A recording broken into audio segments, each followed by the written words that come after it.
Komentan lang natin tong post ng Bilyonaryo News Channel regarding kay Senator Risa Ontiveros. Nakalagay dito, bravery and professionalism.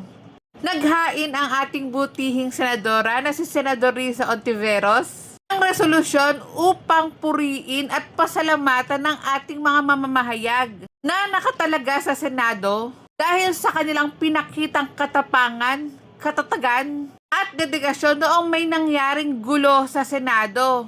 Ayon sa resolusyon, pagkatapos ng 3 araw na pagtatalo tungkol kay Senador Bato de la Rosa na naghahanap daw ng kanlungan sa Senado, tapos di umano ang utos na pag-aresto laban kay Senador Bato de la Rosa ng International Criminal Court, ay nagkaroon ng putukan sa ikalawang palapag na bahagi ng gusali.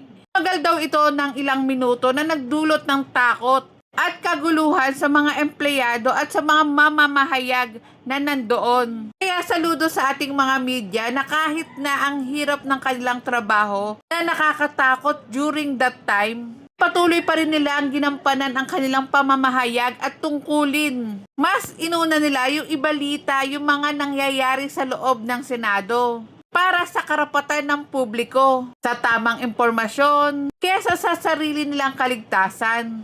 Bigyan din dito ni Senador Risa Ontiveros na sa panahon ngayon, laganap na ang maling impormasyon at panlilinlang online.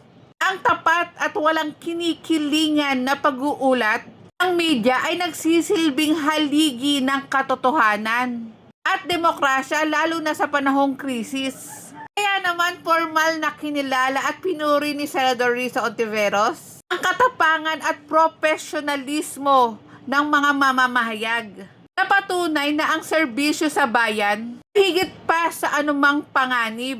At para sa akin din, pasasalamatan ko rin ang ating mga news reporter na kahit na nakakatakot dun sa nangyari sa loob ng Senado, talagang napaka-compose pa rin nila para ibigay ang kanilang pamamahayag.